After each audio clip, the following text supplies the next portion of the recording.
O governo Temer quer aprovar ainda este ano a reforma da Previdência, tema polêmico que desperta resistências no meio político e em setores da sociedade.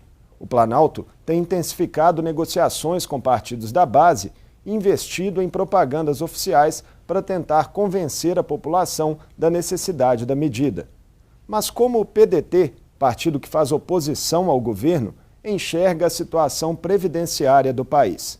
Qual é ainda a posição da legenda sobre as recentes mudanças na legislação eleitoral e seus impactos em 2018? E os trabalhistas terão mesmo candidaturas próprias à presidência da República e ao governo de Minas? Questões para nossa conversa com o secretário-geral do PDT Nacional e ex-ministro do Trabalho no governo Dilma, Manuel Dias. Bem-vindo, ministro. Agradeço a oportunidade e é uma satisfação falar com o povo de Minas Gerais.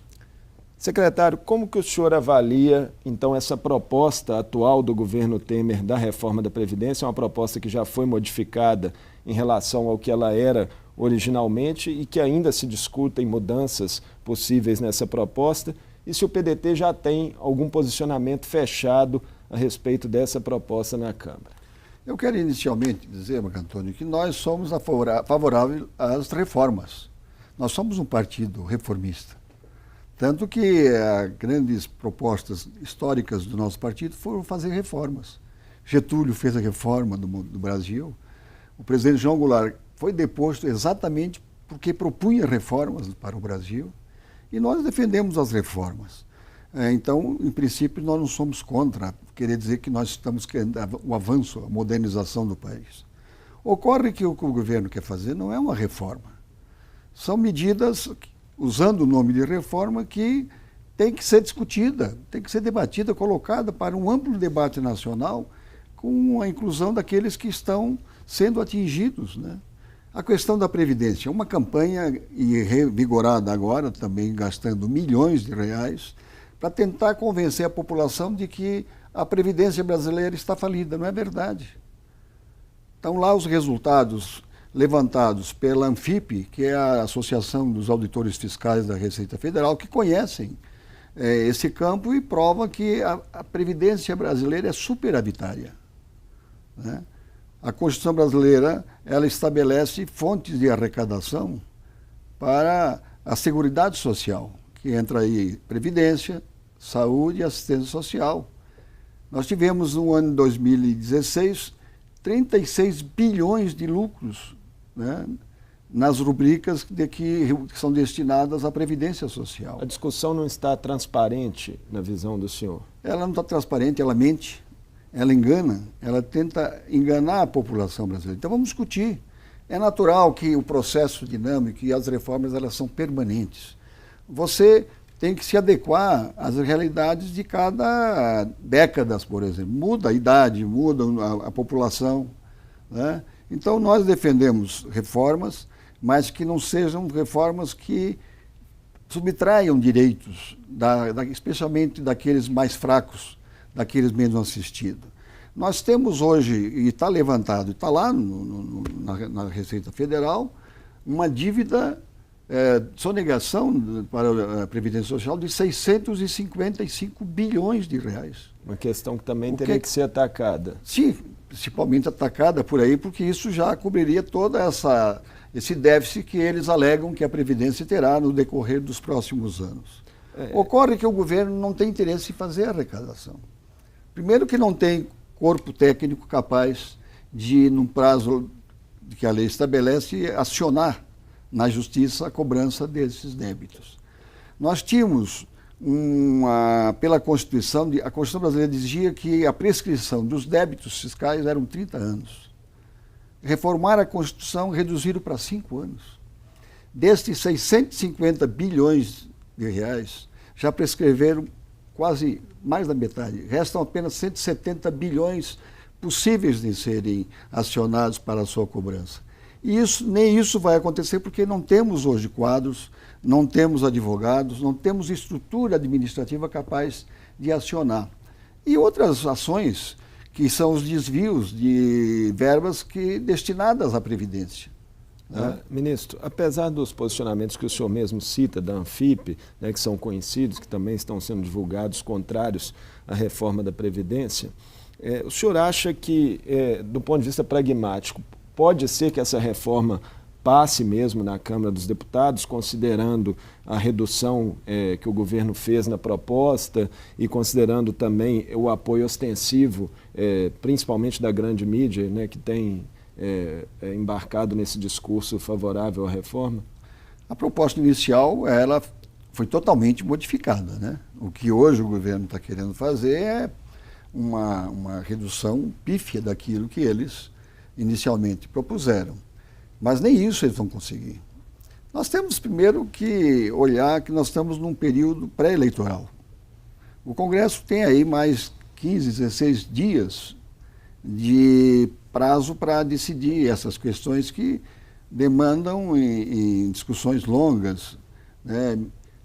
Como você obstruir a pauta, tem uma série de medidas parlamentares, regimentais que você pode jogar para frente essa discussão. E não há por parte dos deputados qualquer simpatia por isto, porque eles sabem, os deputados sabem que esta lei, da maneira que o governo quer, de reduzir aqueles prazos todos para a obtenção dos seus direitos, isso afeta drasticamente os mais pobres, aqueles que mais precisam e aqueles que vão, a eles vai ser negado essa assistência em maior número. Então, eu não o senhor acredita que os parlamentares vão pensar na sobrevivência eleitoral? Sobrevivência eleitoral e não vão votar e não vão aprovar essa proposta do governo. Ministro, antes da reforma da Previdência, o governo Temer conseguiu uma vitória no Congresso, aprovando a reforma trabalhista e também a legislação sobre a terceirização. Como o senhor, na condição de ex-ministro do Trabalho do governo Dilma, viu as votações dessas propostas e como que essas propostas elas se imbrincam com a reforma da Previdência? A reforma trabalhista, nós já vimos no Ministério, com a constituição de equipes, de grupos de trabalho, discutindo a adequação, que nós temos que permanentemente adequar a legislação ao momento que nós vivemos. A questão, por exemplo, da terceirização, ela existe, nós não podemos negar. Ela, no mundo todo, a terceirização avança. Ela tem que ter uma regulamentação para garantir a segurança jurídica tanto do empregador quanto do trabalhador. Agora, o que fez o governo? Ele fez a terceirização sem limites. Essa terceirização, ela vem precarizar o trabalho.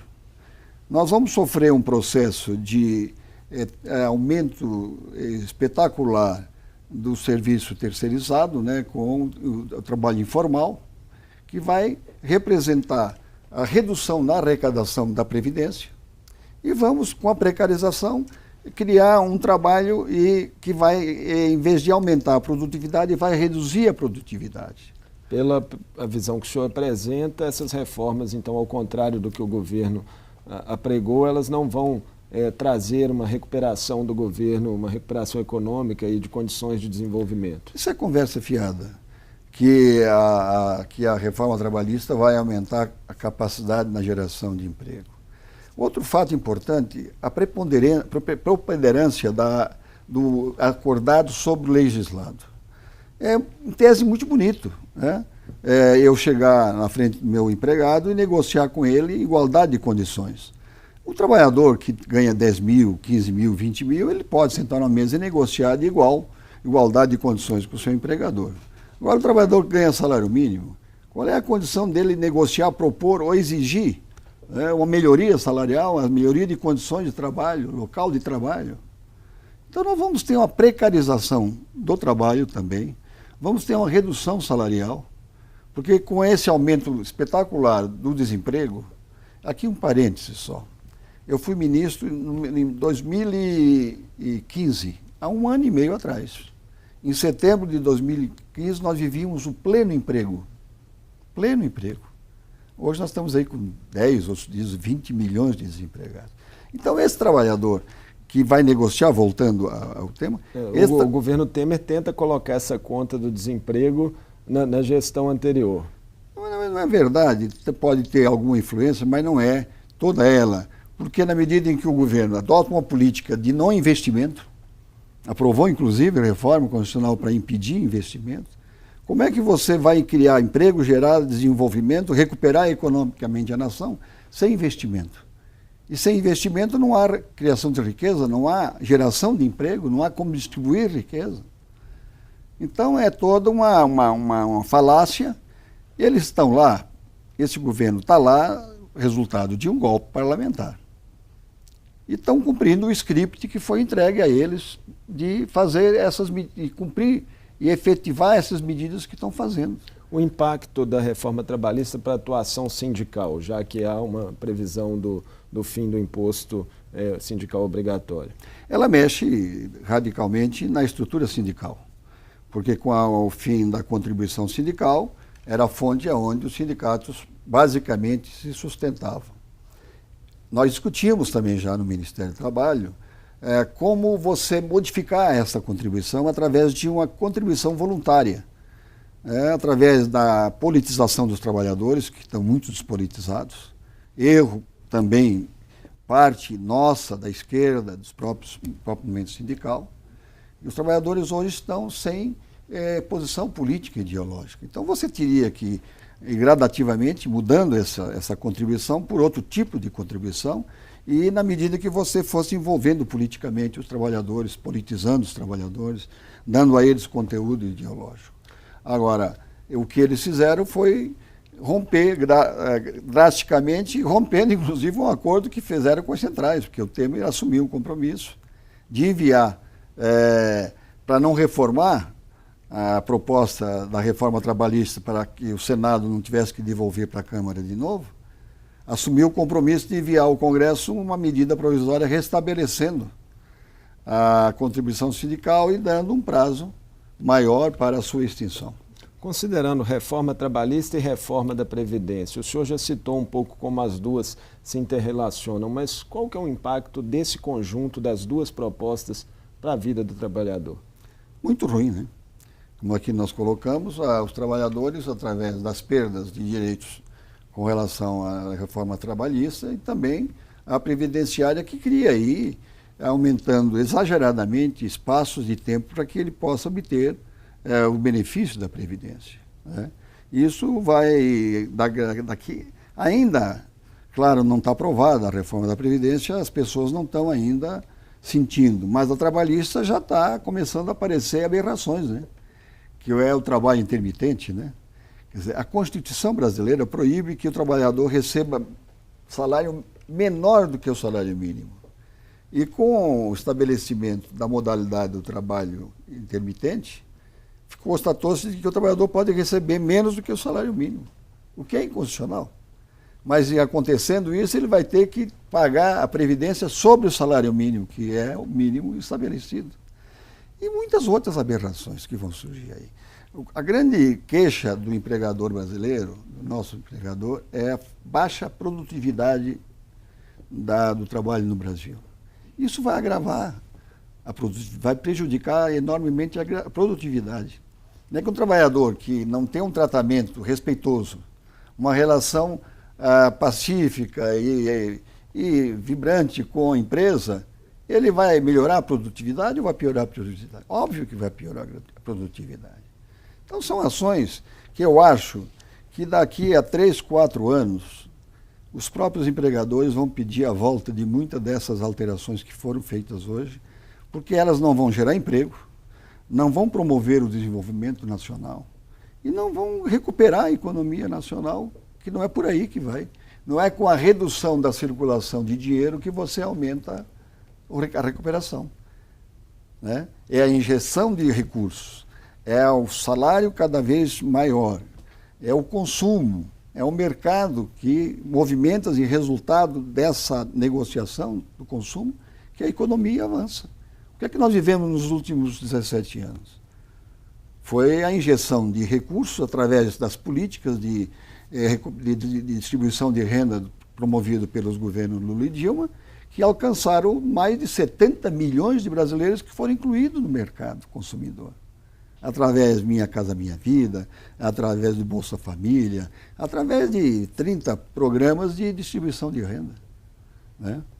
Ministro, aproveitar a presença do senhor aqui também como um dirigente nacional partidário, o senhor é secretário-geral do PDT Nacional, para saber como que o PDT viu a aprovação da reforma política, as mudanças nas regras eleitorais para 2018, as principais delas, o fim a instituição da cláusula de barreira e o fim das coligações, que vai valer só para 2020, mas já é possível projetar também o impacto dessas medidas. Nós somos favoráveis, sempre fomos favoráveis à cláusula de barreira. Inclusive, a primeira aplicação da cláusula de barreira, já fazem aí, eu acho que uns 10 anos, né? Nós conseguimos superá-la, que era uma cláusula que exigia no mínimo 5%. E o PDT, eu acho que é uma maneira democrática de o povo regular o número de partidos. Não é possível uma democracia sobreviver com 30, 40 partidos. E partidos que não têm nenhuma definição ideológica, nem proposta, nem programa. Então, acho que a aprovação da cláusula de barreira, embora muito ainda baixa, né, apenas 1,5% e 1,5% em 9 estados. É, uma cláusula progressiva, ela vai aumentar até claro. 2030. Mas mesmo com esse índice baixo de 1,5%, nós vamos ter aí a extinção de uns 15, no mínimo, partidos já nessa eleição. E o fim das coligações nós também somos favoráveis.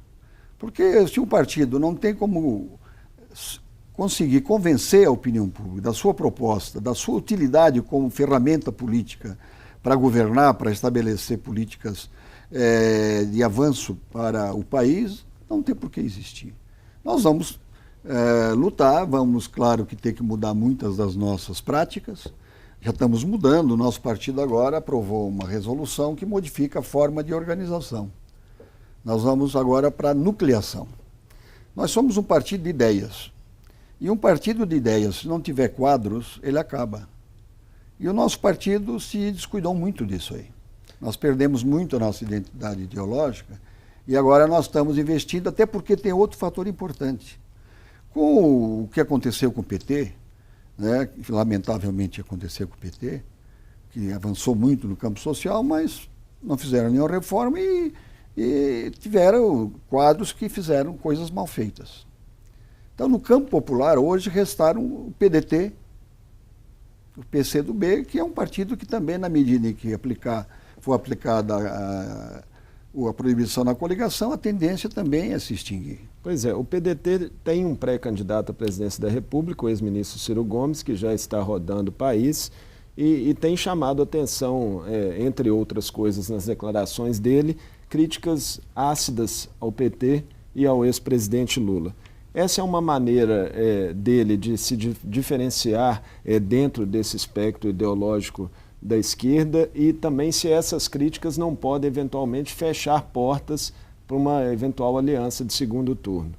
Primeiro que crítica tem que ser feita. Primeiro a autocrítica que nós fizemos. A esquerda tem que fazer autocrítica também de muita coisa que nós não conseguimos implementar, né?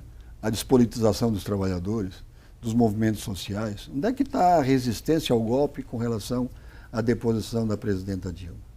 A mesma coisa aconteceu quando depuseram o presidente João Goulart, né? Getúlio. Então, a crítica ela é natural. Nós somos o PDT, o PT não é o nosso inimigo, mas é nosso parceiro, mas não podemos também ignorar os erros que cometeu. E a crítica não é no sentido de destruir, é a crítica no sentido de que descumpriu-se, de que não se obedeceu princípios que para nós são fundamentais, princípios éticos. E que, aliás, era a razão do PT. O PT cresceu, nós tivemos aí a classe média, 50 milhões de brasileiros votaram do PT por 4 vezes. Baseado em quê? Na proposta que eles tinham de botar ética na política, né? Então, o Ciro Gomes é o nosso candidato a presidente da República, está preparado. Tem uma grande vantagem que hoje passa a ser virtude, que é que não tem nenhum envolvimento mal feito.